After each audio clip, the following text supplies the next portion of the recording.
Thank you for joining Blooms and Stitches for this third chapter in my book. I hope you enjoyed. Please remember to like, subscribe, and share, and leave a comment under this video. And put on your post notification to be notified for the next chapter. Enjoy! Chapter 3, Concrete Jungle. The one room was tiny, maybe 100 square feet or less.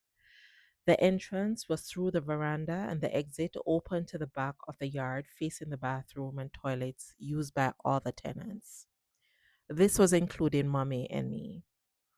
The floor was made of wood, and Mommy went to great lengths to keep it polished. She used a red dye called red oak and genie polish until the floorboards glow like pride underneath our feet. Mommy was incredibly creative, and it showed in how she decorated our little space on a limited budget.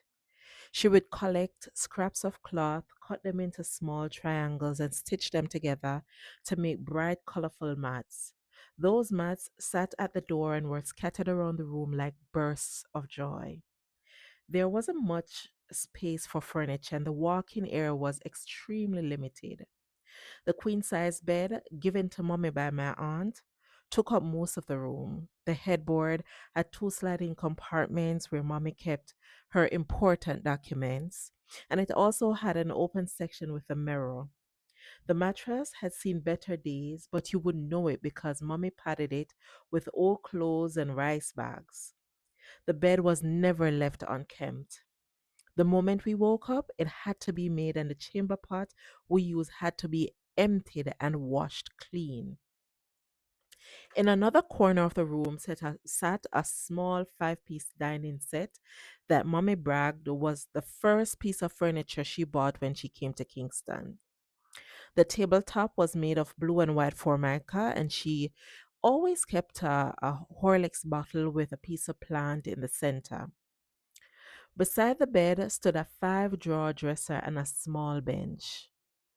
It was littered with lotion and perfume bottles that were mostly empty, but Mommy refused to throw them away for a reason only she understood.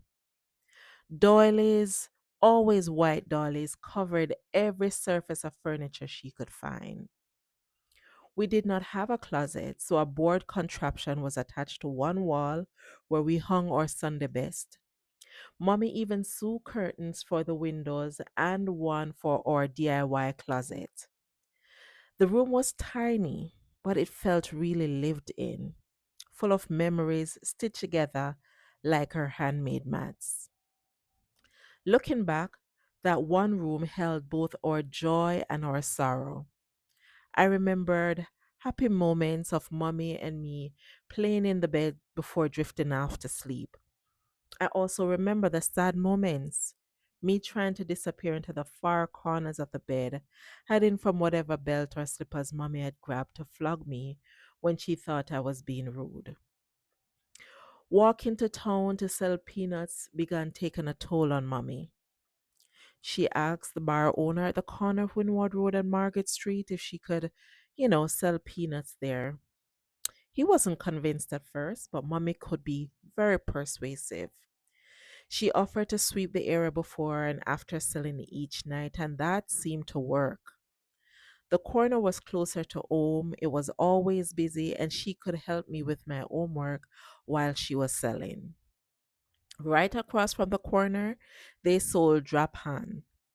This was similar to a lotto draw. They had two draws each weekday, one at 4 p.m. and another at 10 p.m. in the night.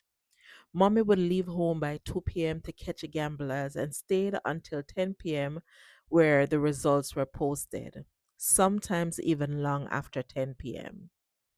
She started out sitting on a stool with a peanut rack in her lap, and later she cut a butter kiss box in half and used it to sell cheese tricks, two cartons of cigarettes, and some candies.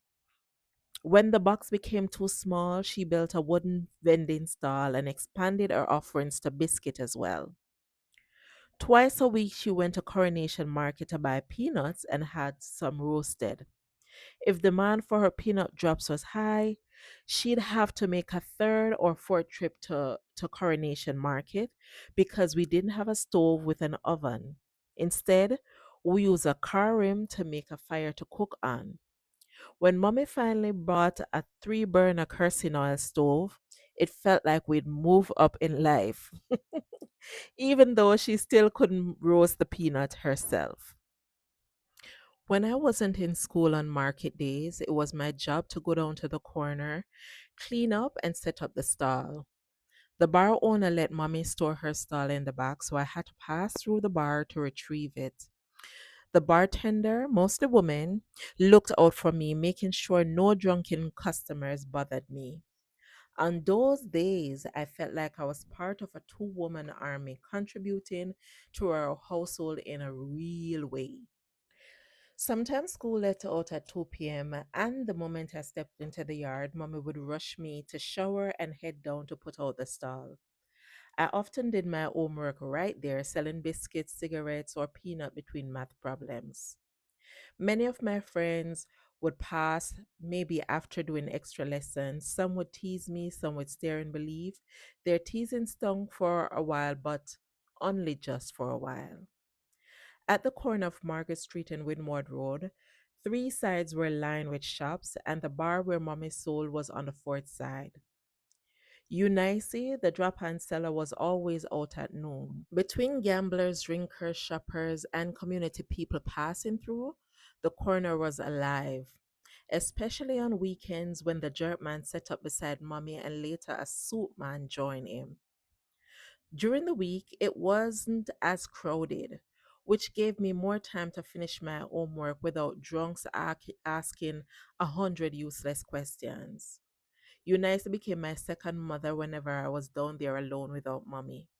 She chased away unwanted men and helped me calculate change when the bills were big. I enjoyed that part. I enjoyed using my brain to calculate precise change. Many adults were surprised by my ability and praised me, which made me feel good. Mommy made sure of that from as early as 4 years old. She insisted that I learn to read, write, and master basic arithmetic. Many of the beatings I got from mommy was over taking my book, and she taught me everything she had learned from the different families she lived with as a child herself. But I was stubborn and wanted nothing more than to play. She was stern, believing education was important than ramping. You can imagine how excited I was to visit my siblings during the holidays instead of staying in Kingston. Staying meant putting out the stall early on days when I wasn't at summer school. During the week, while I manned the stall, mommy would prepare peanuts and cook a little dinner for both of us. She would relieve me around 5 or 6 p.m., and I would go to eat, wash the dishes, tidy the room, shower, and head back down to the stall by 7 p.m. Sometimes I stopped at number 5 Wellington Street to play and lost track of time. But after two consecutive flaggings, one so bad I ran away from my aunt for over a week, I really mastered the art of looking out for mommy or having one of my friends look out just to see if she was coming up the road. If I finished my chores on time, I returned to the stall to sit with mommy until closing. One day, Eunice confronted mommy about having the liquor gal on the street side so late. Others, including bartenders, complained too. Mommy started letting me stay in the yard after she was relieved on the condition that I had to be in bed by 8:30. That rarely happened. I would play until the other kids went home. Another tenant then started to complain to the overseer that I was harboring one bag of pitney in the yard. So I was sent back to staying at the stall at night, and this went on and on. Mommy insisted that I bring a school book to work beside her when I was at the stall. By 8:30, I had gotten bored and was always nodding off. She would ask Eunice to watch a stall and walk me home, and because we had no electricity, our only lamp inside of our small room was from a home sweet home kerosene oil lamp, and this was kept on the dresser. Some nights the room was boiling hot. Mosquitoes buzzed relentlessly in my ears, and sometimes I imagined ghosts in the shadows, waking up scared, sweaty, and alone. Once or twice, I panicked so much that I ran down the street in search of mommy in the dark. It was at one of those nights that I saw someone get shot and killed a few feet away from me. Friday nights at the corner had the air of a street festival.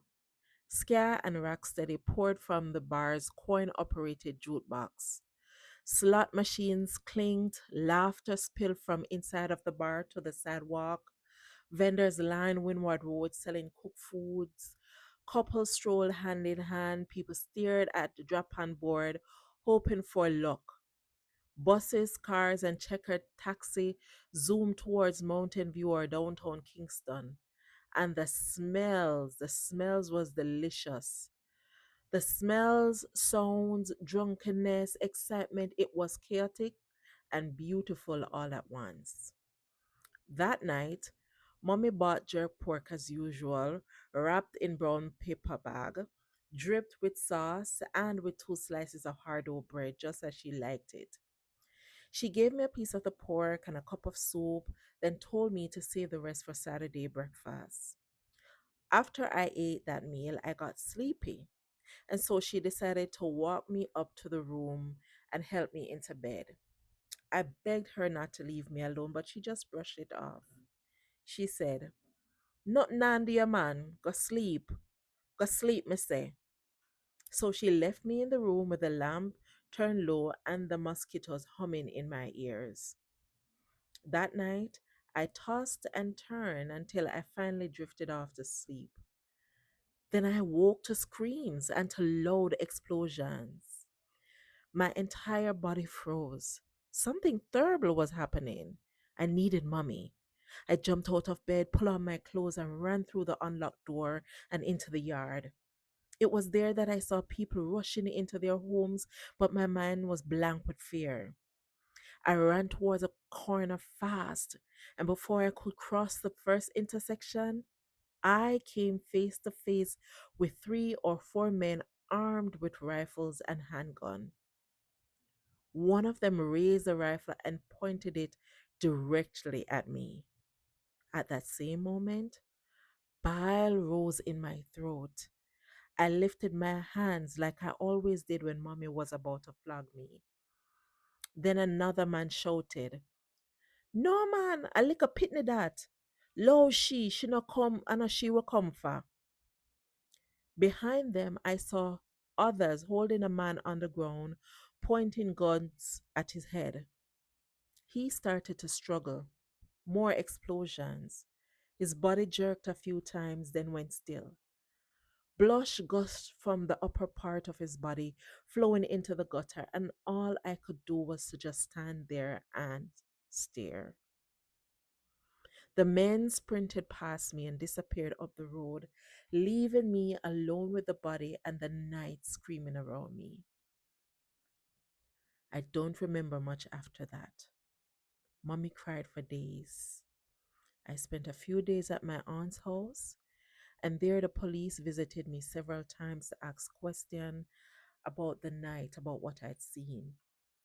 But all I could remember were the gunshots, the man's body writhing, the blood, and somebody saying, "I lick a pitney that you know."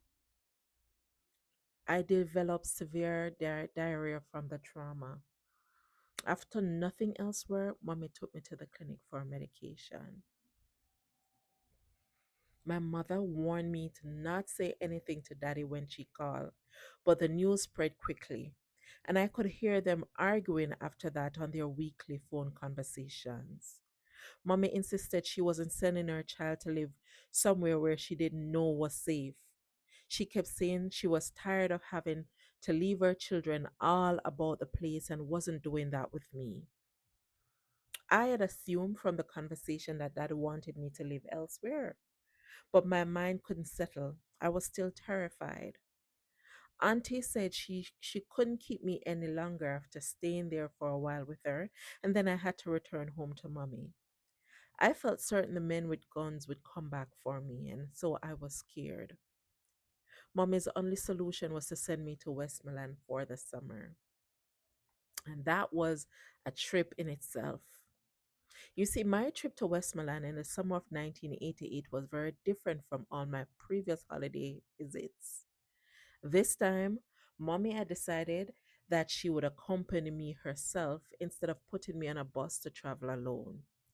She did her usual packing, buying a few things from Coronation Market to gift the family when she arrived. Mommy wasn't planning to stay more than 2 days, but I could see the excitement bubbling through her. She was finally going to see her mom, a woman she hadn't laid eyes on in years. After the incident in Kingston, things had settled a little on the home front. The tenant mommy once had issues with started to speak to me more often and even checked in on me in the nights while mommy was selling on the corner. Whenever I was walking on the road, some of the mothers would ask me, if I'm okay, while others would simply stare. Mommy no longer so late in the night. Instead, she came in early and began attending church with me more regularly. Punishment and chores had decreased significantly since that incident, and instead of leaving me home on Saturdays, she began sending me by bus to Tamarind Library, where my love for Hardy Boys and Nancy Drew books exploded. My entire world revolved around finding those novels, and I would lose myself in their mystery filled pages, imagining that I, too, was a young sleuth. I was able to borrow a stack of books for the summer because I had a good reputation of returning them in perfect condition. Mommy and I's visit to Grange Hill in Savlamar was met with excitement by a few, but with sullen expressions from my uncle, which is my mother's brother, his wife, and their eldest daughter. My eldest sister used to live with them, but has since moved to Stratbogie to live with my grandma in her tiny 2 rooms. The telegrams that mommy was receiving before was from my uncle's wife and my eldest cousin, and neither of them were happy that mommy hadn't visited sooner or acted immediately on the news that they sent. Mommy had planned to stay the night at my uncle's house and then travel to spend another day with her own mother. But this was derailed when the family said that although it was fine for me to stay a few days, they didn't have enough space for both mommy and I. Secretly, I wish mommy would allow me to stay with grandma. Grandma reminded me of my other grandmother that lived in St. Anne, warm, strong, and full of stories. She once told me that her own grandmother and a great grandmother were descendants of the Maroons, and the tales she shared of our upbringing fascinated me. She was deeply religious and practiced revivalism. In the end, my uncle's wife and children had a long, heated conversation with mommy about my eldest sister. The arguments flared, then eventually simmered into mommy decided she would spend the next 2 days in Stratbogie to speak with my sister. I was to remain in Green Jail with my uncle's family for the rest of the summer. The very night mommy left, my cousin couldn't find a new blouse. She had recently purchased it in Savannah town, and after searching the entire house, she decided mommy was the one that stole the blouse. By then, I was already uncomfortable. The conversation around my mother had turned bitter after she had walked out the house. You see, my sister's father had brought her to live with my uncle shortly after my mother was physically abused and had to flee for her life. Things were already financially difficult for my uncle's family, and now they had to take care of a little girl who had been abandoned by both parents. They cared for her as best as they could, but after a while she rebelled, either in response to mistreatment or because of the lies told about her by her cousins. My uncle was even more stern than mommy and would often take out his frustration about my mother on my eldest sister. I knew my sister's action came from pent up resentment, anger at being without either parent and without anyone to show her genuine love. And so early the next morning, one of my male cousins was sent to Strap Bogie to ask mommy if she had taken the blows without permission. The family had spent the entire night calling my mother a thief and a worthless mother. Right there in front of me, they had those horrible conversations. I wanted the ground to open and swallow me whole.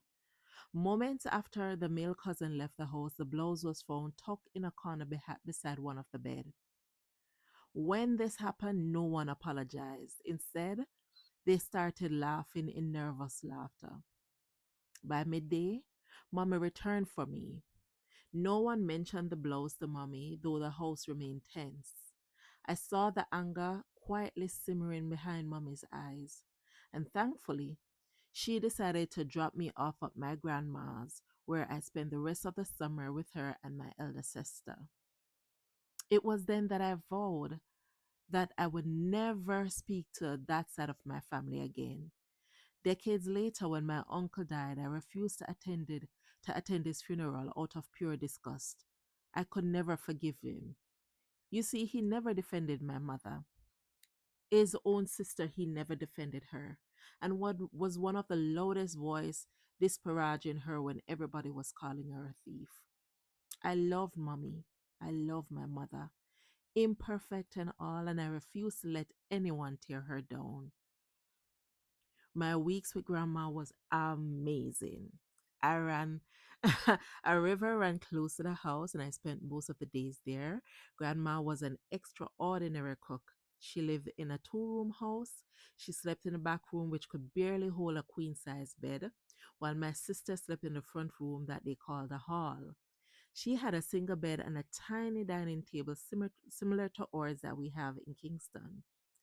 The room was small but spotless, just like mommy's.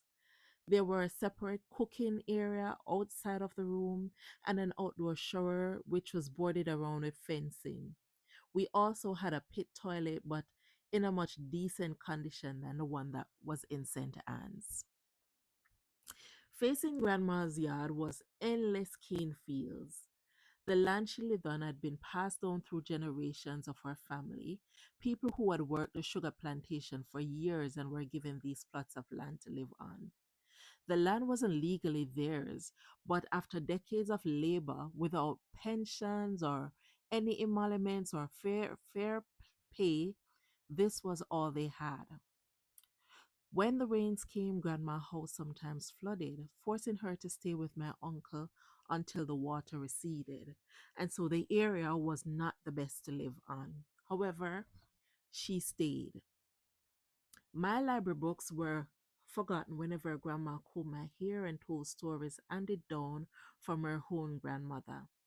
Tales of enslaved Africans working the sugar fields, the brutal conditions they work under, the escapes to St. Elizabeth or to St. James to join the resistance, and the return to Westmoreland long after freedom, only to live on lands provided by overseers. My grandma said, "Sometimes I wonder what true freedom is." And as I listen, I wish I could lift her out of those bad memories and the hardship she was currently in. Imagine fighting so hard for freedom only to remain in the same place your ancestors were enslaved, almost in the same conditions as well. Upon my return to Kingston, still shaken from witnessing the murder, but with grandma constantly on my mind, everything she had endured and everything she was still enduring, I was faced with the final year of primary school. Preparations for common entrance was in full swing. The results were usually printed in the Gleaner and the Star for the whole island to see, and parents would shout celebrations through the community when their child earned a spot in a traditional high school. There was so much happening at once that it was hard to think positively about which school I wanted to attend. My aunt had just bought me my first bra. This was my training bra, and I didn't even understand what this meant. I lost a lot of weight since the shooting incident, and my aunt will constantly comment that I wasn't eating enough. Our family was known for being short and plus size. Mommy was barely 4 foot 2 inches, and everybody thought she and my aunt were twins. One was light skinned while having light eyes and textured hair, while the other was dark chocolate with the same textured hair but with dark brown eyes. I was dark, and according to my aunt, just a little twitch, meaning I was thin as a twig. And to make everything worse, Hurricane Gilbert hit the island during the first week of school that year. No one believed Jamaica would actually face a hurricane. Jamaicans had long convinced themselves that the island was blessed, protected, and immune from any natural disaster. Televisions weren't common in homes like ours, but my aunt had a little black and white set that she got from father at Holy Trinity Cathedral. We would watch Roy Forrester from the JBC, which is the Jamaica Broadcasting Commission, who was the most famous meteorologist in the country. He often predicted week long rain, showers, and when only 1 or 2 days of rain fell, people would laugh and shrug. They would say, "Man can't predict God." So when he announced a Category 3 to 4 hurricane heading straight for Jamaica, many dismissed it. People on Wellington Street didn't believe. The Japan lady say, God nah make nothing happen to a man. And mommy seems to believe the same thing because she spent all her money buying my back to school uniform for September instead of preparing for Hurricane Gilbert. It wasn't until the rain began in earnest that people started panicking and battening down their house tops. Mommy called to Joe, the overseer, asking him to help her to secure her roof because we had already had leaks and she feared what will happen when the winds hit it. Joe promised, but he never came back to help my mom. And so Hurricane Gilbert tore through the island mercilessly. Yet the men and women in the corner bar remained shockingly oblivious to the winds and the rains. J. Ray and nephew must have given them false courage because that bar stayed open through most of the storm. Meanwhile, Mommy and I huddled into a corner of our tiny room as wind and rain howled, scream outside. At one point, we shoved the dresser against the back door because it was about to blow in. We didn't sleep at all. Sheets of zinc ripped off our roof, and we watched the housetops, boards, and zinc fly by in the storm. We were scared. The big breadfruit tree in the front of the yard uprooted and crashed through the fence that was at our front gate. And in the height of the hurricane, a lone figure staggered past our yard. I heard Mommy gasp, "Jesus Christ, him a go dead. One zinc almost chop off him head on." I buried my face in her chest in terror. The destruction that Hurricane Gilbert brought was overwhelming. People looted downtown stores, electricity was gone for weeks, food shortages grew worse, and we often walked miles just to get water to bathe. It was during this time that I first met Michael Manley, who later became Prime Minister of Jamaica. He toured the area and was surrounded by a massive, excited crowd. People were thrilled to see the tall, handsome man and then than to hear what he had to offer. Some reminded others loudly, "No pressure him, and no him around Jamaica. A blinds a prime minister with all the money." See, some of them nickname the then Prime Minister Edward Siaga as Blinds because he wore glasses and because he had a twitch in one of his eyes. Mommy and I were at the corner of Paradise Street and Windward Road trying to catch water from a burst fire hydrant when the crowd around us suddenly swelled.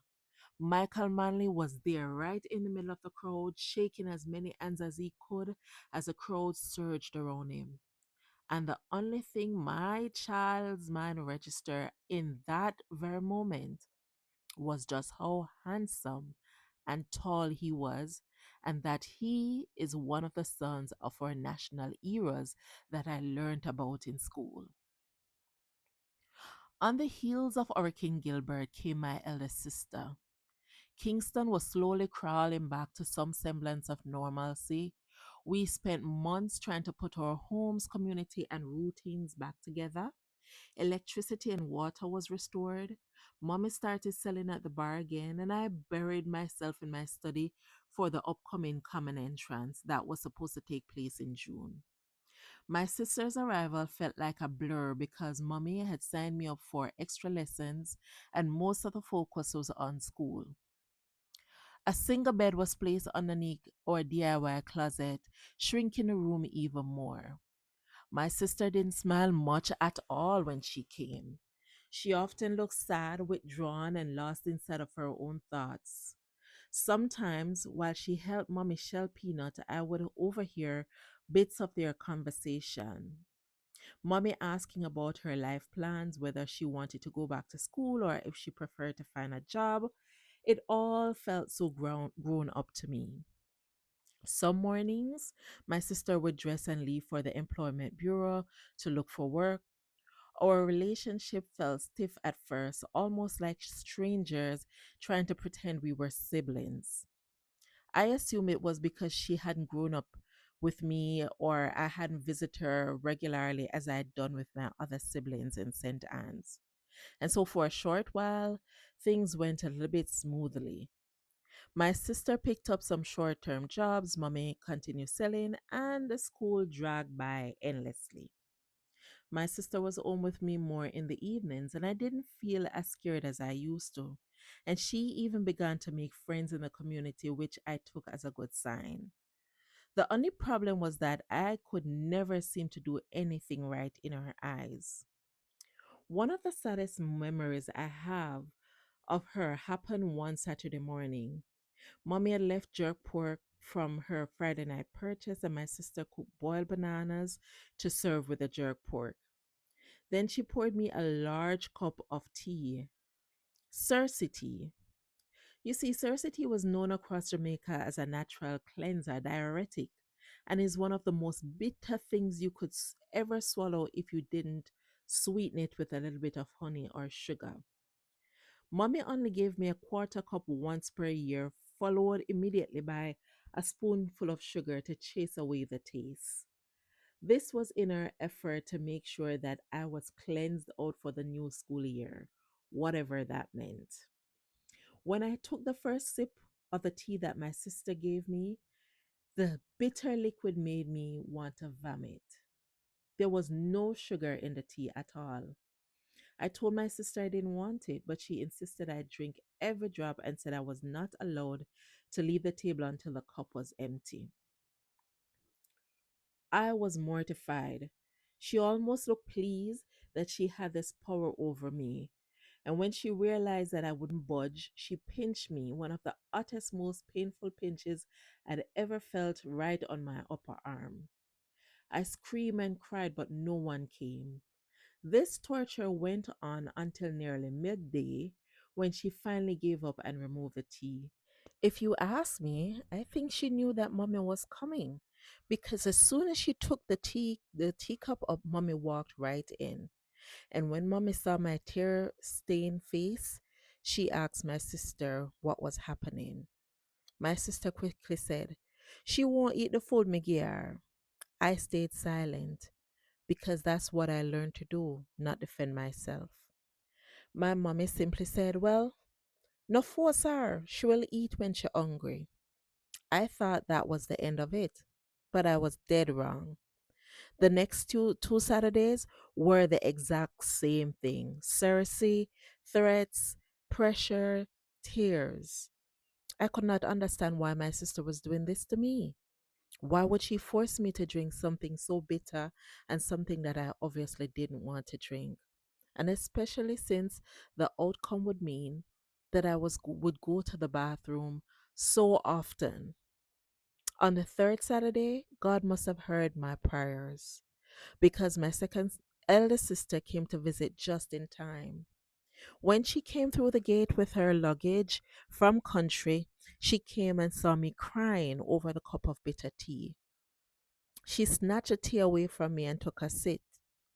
And she said to my sister, "How you figure this? It too strong for her. She can't drink this." Something flickered across my elder sister's face. Anger, embarrassment, maybe resentment. I don't know. She pressed her lips together and said, "Well, okay. Me nah look but no more breakfast, girl, cause she want like somebody I try kill her for drink the tea." Things had only got worse between her and I after mommy discovered my sister was pregnant. We were still living in that one tiny room, and mommy was still struggling, and the money from my father had become rarer and rarer, almost as if he was beginning to care less and less. He wasn't answering mommy's collect calls anymore, and the promises he made about sending clothes and support never materialized. One morning, mommy woke up to a strange white powdery substance sprinkled across her doorway. She made such a ruckus and she called all of us that was inside of the room to see what it was. It looked like baby powder, but it also had something that looked like, small specks of goat poo.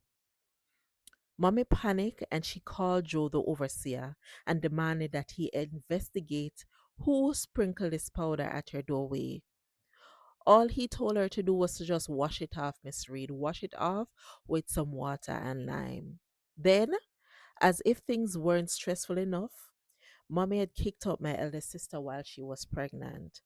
They had begun to argue back and forth, and things were getting so bad that she kicked her out. All this time, I was preparing for an exam. It felt like turmoil on top of turmoil. Closer to the baby's birth, mommy took back my sister in. She said she felt so bad to have kicked her out, but also on the intervention of our next door neighbor who had asked that my sister be given another chance. She took her in, but not without warning. She was to find the baby's father, and the baby's father need to take responsibility for growing his child as well. When I finally sat my common entrance in June, it was one of the most nerve-wracking period of my life. My father had completely cut us off. Mommy feet had begun cracking deeply into the soles of her feet, limiting her movement, and she was constantly at odds with my sister. The one room felt like a pressure cooker ready to explode. Mommy didn't sell as often because violence in the area had escalated. Many said that it was due to the elections between Edward Siaga and Michael Manley, and that it is still completely going on. Some days, Mommy had to grab her stall and lock herself inside the bar when things escalated. Other days, she simply stayed home. And so things were bad financially. My grandmother and most of the family in Westmoreland were starch supporters of the People's National Party, and so, of course, my mother and my aunt followed suit. My aunt's husband had helped to form the first political group in the area, and during election season, the community buzzed with political meetings. My mother loved attending them, and she would often take me along. I actually found these meetings fascinating. Loud debates, bold promises, strategy, and how the party would win. But I kept quiet because, of course, children were to be heard and not children were to be seen and not heard. The meetings came to an abrupt stop one night when mommy and I were walking back from the party's South Camp Road headquarters and stumbled upon a group of men burning what looked to be tires in the road. The darkness was thick, and mommy gripped my hand tightly. Before we could turn back, we ran into two armed men. One of them exclaimed, "Nutsy, are you that? No run, man, you're good. Come make we walk you go down the road. But don't walk on the main road door, or it's a bad." He walked with us for nearly 15 minutes. His expression was menacing, but he spoke gently to mommy and even smiled at her. When we finally reached home, mommy said she wouldn't attend another meeting again until the tension had died down. Years later, she told me the truth. The men were burning a dead body under those tires, and that made me shiver. The morning I sat my common entrance exam was filled with fear and anticipation. I didn't know what to expect, and I was so overwhelmed by all the what ifs. What if I didn't pass?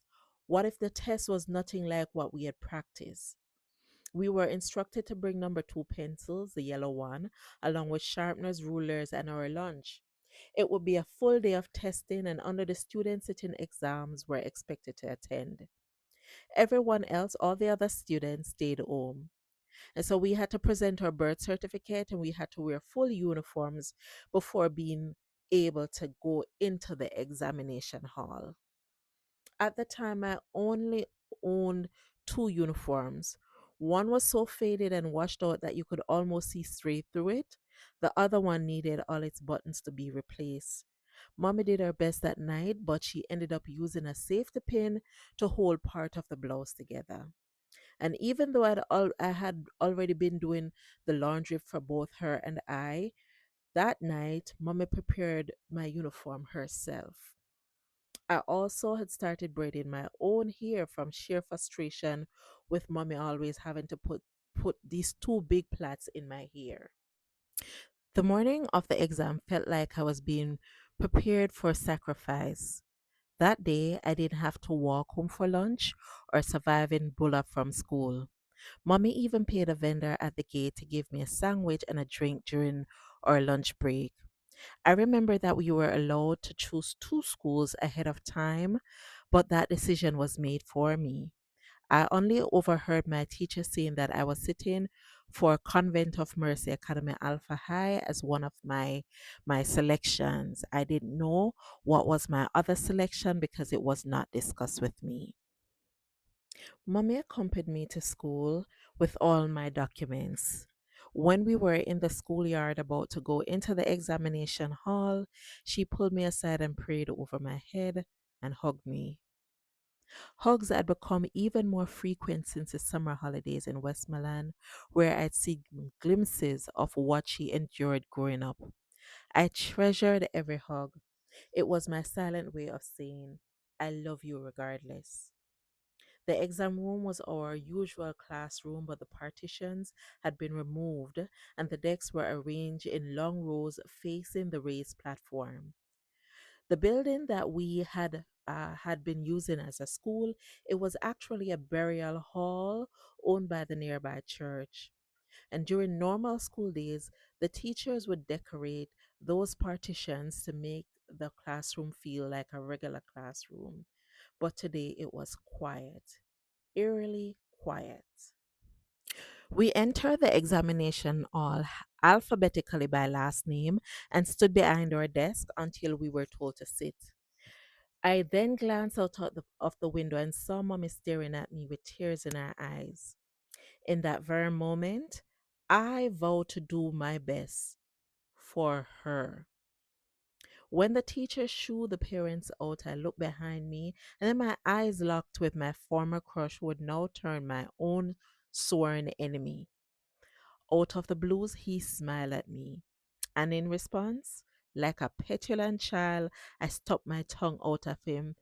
And then the invigilator brushed my arm to signal me to face forward. After the national anthem was sung and prayers were said, we were instructed to sit and begin our exams. When we finished, a collective scream of happiness rose as we rushed out the room, relief washing over all of us. For the months of studying was leading up to this day, and it was now finally over. Between the day of the exam and the release of the results, my weight fluctuated wildly from abdominal issues. Mommy finally saved enough money to take me to the private doctor instead of the nearby clinic because she was not seeing any result from what they had given me to take. Looking back now, I realize my body has always reacted physically to trauma, sometimes with vomiting, sometimes digestive distress, sometimes just general weakness. And this was one of those times. I was happy when my second eldest sister visited again. She encouraged mommy to let me spend the summer in St. Anne's so I could relax and maybe start eating properly again. You see, the tension in the one room was getting worse between mommy, my pregnant sister, and I. On top of that, some neighbors had convinced mommy that she was being obiad by a tenant in the yard, and the more the cracks on her feet deepened and bled, the more she believed them. At one point, mommy even said it could be my father's wife in America sending obia to cripple her. I did everything mommy asked, just hoping that she would let me go to St. Anne's. But I was anxious. Would she remember what happened the last time with my sister's father when I went there? Would this deter her from sending me there? And would my father, who is in the US, hear that heard that I visited St. Anne's? How would he feel about it? Was Obia even real? If it's real, would it also cause the bottom of my feet to crack like mommy's, especially since I step in that powder as well? And how comes no one told me that daddy was married? All these answers swirl in my head, and soon I would get answers to all these questions. Thank you for listening to my video, the third chapter in my book, A Journey from Jamaica to Beyond. Please join me next week, Tuesday at the same time, for a continuation of this chapter. Thank you for joining Blooms and Stitches. Until I see you in the next one.